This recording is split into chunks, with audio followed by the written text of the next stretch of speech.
Zoomi's prayers, the very center of the world. The Chaldea of Lower Mesopotamia is an absolutely flat land, an unbroken stretch of alluvial soil, scarcely higher than the Persian Gulf. Not larger than the Kingdom of Denmark, it portrays a monotonous level of nothingness. It is a theater of vast and varied displays of color, not like Eden, which was here, but a rich carpet, emerald green, enameled with flowers of every hue, tall wild grasses, and broad extents of waving reeds, such as built the Ark of Noah, acres of water lilies, acres of pansies. There was no such country in ancient times for wheat, barley, millet, and sesame, tamarisks, poplar, and palms. Here and there, heavy jungle. Flashing streams and canals run thickly athwart the whole. The possible fertility of Chaldea is incalculable. We know that it birthed early language and religion. Mesopotamia is the scene of violent changes of atmosphere, such as the wrath you show forth in judgment of their idolatries. Thunderstorms are frequent, and there are very heavy rains and stupendous flooding of Tigris and Euphrates. But the winds are the most tremendous, almost as if it were here your spirit came to us. In such an atmosphere, we may perhaps discover the original shapes and sounds of Ezekiel's turbulent visions, the fiery wheels, the great cloud with fire enfolding itself, the color of amber with sapphire or lapis lazuli breaking through, the sounds of a great rushing. It causes us to consider how everywhere in nature we are seeing shades of your personality.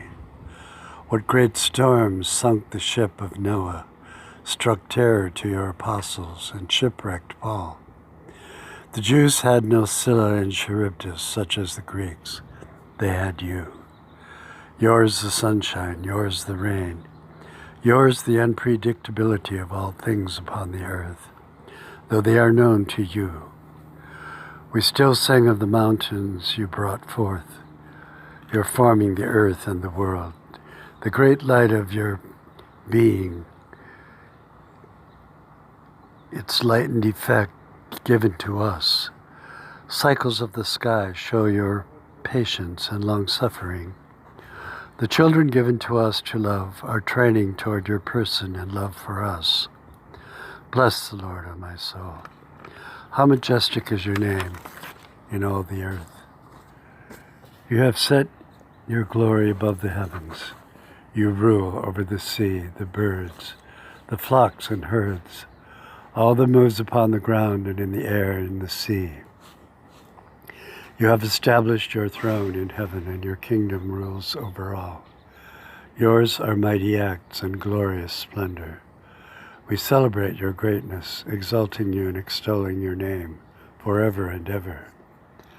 These all were a garden of delights, and we, the husbandmen, tending it.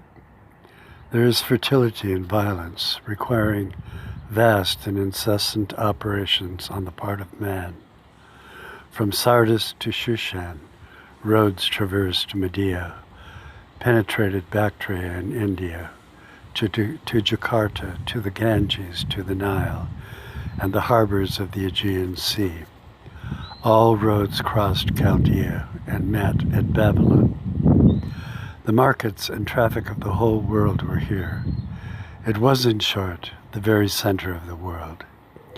In despair did the Jews live there in a captivity of 70 years, portraying the life of a man captured to this world. This to despair or to learn to pray for deliverance.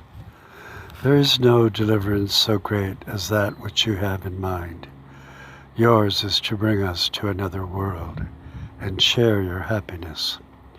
Creation is of 13,000 years ago, and Chaldea after the flood is of 8,000 years. The same power which rose Jesus from the grave has ever been in evidence. All we see and know is but a pittance of the great majesty of God.